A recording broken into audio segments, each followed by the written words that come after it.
Pemerintah membentuk tim khusus atau tim Susmina guna mengantisipasi potensi kerawanan fisik jemaah haji selama puncak pelaksanaan ibadah di Mina.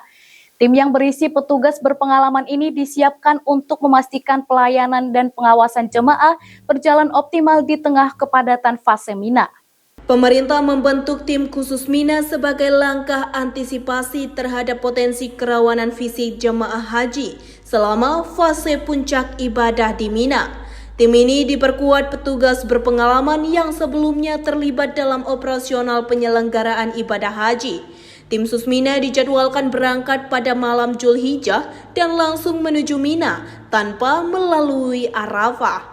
Langkah tersebut dilakukan agar kondisi petugas tetap prima sehingga mampu memberikan pelayanan maksimal kepada para jemaah saat fase padat pelaksanaan ibadah haji berlangsung.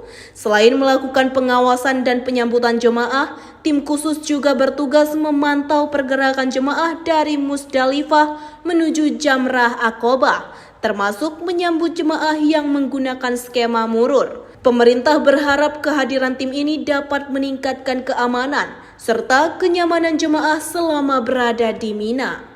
Rencana kita Satuan Operasional Al-Mudna di 2026 ini ada satu satuan yang kita bentuk untuk memberikan layanan, perlindungan dan pembinaan terhadap jamaah kita terutama ketika puncak haji Al-Mudna.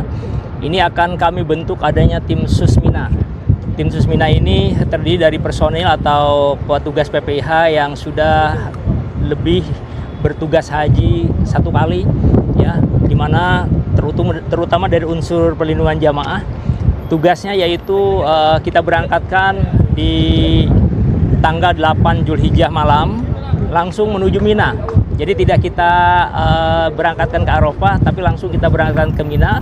Di situ rekan-rekan itu langsung menempati poskotis dengan tugasnya yaitu untuk memberikan sambutan kepada jamaah kita yang termasuk dalam kategori murur.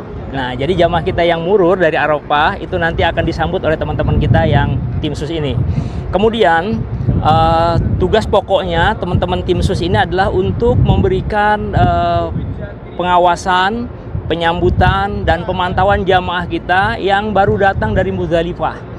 Di mana pada saat kedatangan itu jamaah kita kan sudah lelah dan semuanya menuju kepada Jamratul Aqobah. Oleh karena itu pada tanggal 10 Zulhijjah itu merupakan waktu yang sangat krusial. Berpotensi terjadi kepadatan, terjadi kelelahan, sehingga tidak nutup kemungkinan jamaah kita membutuhkan bantuan kita petugas. Nah, disitulah kesigapan kita Satop sudah membentuk tim itu yang bisa memberikan layanan karena mereka tenaganya dianggap sama kita masih fresh. Karena mereka itu langsung kan dari Mekah ke Mina, diistirahat di Mina langsung memberikan bantuan. Sehingga pada malam Zulhijjah itu diharapkan bisa lebih maksimal memberikan bantuan kepada jamaah kita, terutama orang-orang tua kita yang masuk dalam kategori lansia atau sakit. Itu saya harapkan bisa diberikan bantuan dengan teman-teman kita itu. Tapi saya berharap mudah-mudahan pada saatnya nanti berjalan dengan lancar. Pak, bisa dijelaskan posisi jemaah haji kita di area Mina ini di zona berapa saja? Di area Mina ini posisi jamaah kita itu menempati wilayah, memang ada yang di zona 5 ya, ada juga yang di zona 3. Terutama tadi yang kita lihat tadi itu di wilayah dekat terowongan Muaisim. Baik itu yang ada di depan jalan maupun juga yang ada di depan jalan yang kita tadi itu di atas. Itu rata-rata jamaah kita menempati itu. Yang tergabung dalam 61 markas itu, yang dimana ada markas mulai dari markas kecil ada yang di wilayah bawah dan markas besar wilayah atas antara Raken dan Dwi Furbet. Itu tempat-tempatnya tadi Bapak dan teman-teman sudah bisa melihat. Mudah-mudahan ini menjadi orientasi yang bisa memberikan pengenalan lebih dalam sehingga dalam melaksanakan tugas nanti bisa lebih efektif dan efisien. Demikian. Kami mendengar ada program Tanazul itu untuk jamaah di zona berapa, Pak? Untuk yang Tanazul rencananya di zona 5, Pak. Ini masih dalam tahap perumusan. Pada saat nanti juga akan diumumkan secara serentak kepada jamaah kita. Bahkan bukan hanya skema Tanajul, juga ada skema murur ya, yang itu juga nanti akan diberikan penjelasan oleh pihak pimpinan kita di PPK. Demikian. Tadi kan jemaah itu akan melewati Jamarot lantai 3 ya? Ya, betul. bagi jamaah kita yang tinggalnya di kisaran tenda Mina, maka berpotensi melaksanakan jamarotnya itu di lantai 3. Ya ini yang bisa kita lihat. Inilah jamarot yang diprioritaskan buat jamaah kita yang tinggal di tenda. Oleh karena itu, jamaah yang tinggal di tenda Mina yang tidak masuk dalam skema tanazul, maka ketika masuk dalam terowongan ini, kemudian setelah melakukan jamarot, jangan turun ke bawah. Siapapun nanti petugas di situ tanya jamaah kita ini mau kembali ke tenda atau ke hotel. Kalau dia jamaah kembali ke tenda, maka arahkan berputar terus melalui pintu yang keluar, langsung masuk terowongan lagi.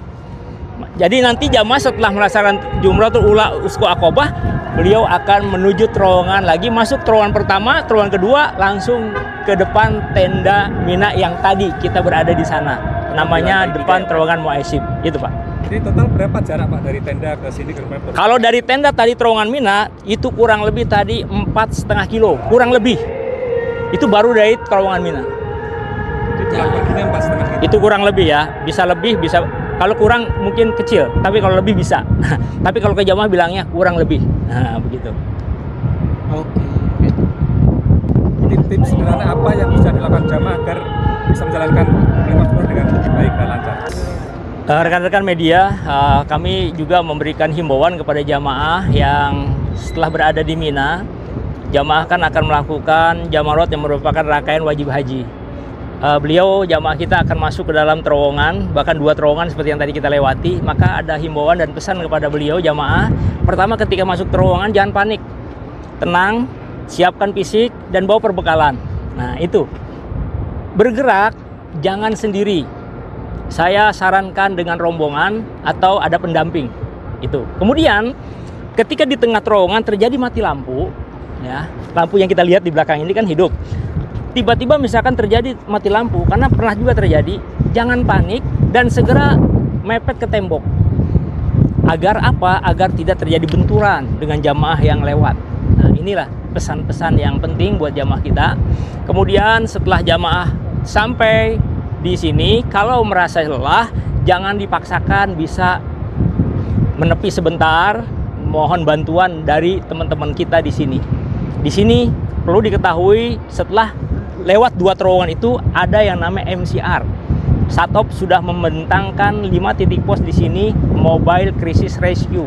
MCR jalur atas kita sebut dengan MCR 2. Di sini ada 5 titik pos. Pertama pos 1, pos 2, pos 3, pos 4, dan pos 5 di dekat bibir arah mau kembali ke tenda Mina. Itu himbauan yang bisa dipedomani, barangkali nanti lain-lain bisa kami susulkan himbauan berikutnya. Perbekalannya Pak Harun bisa dijelasin? Perbekalan yang bisa dibawa, yang pengalaman kami ya jangan lupa dibawa air minum, snack kecil, dan juga alat penghisap hidung untuk segar seperti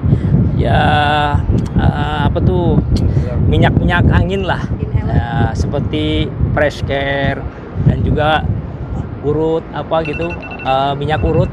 Barangkali jamaah nanti kakinya ada yang kram, bisa dilakukan di tempat pos kita itu, istirahat sebentar dengan mengurut-urut kakinya agar segera pulih bisa kembali.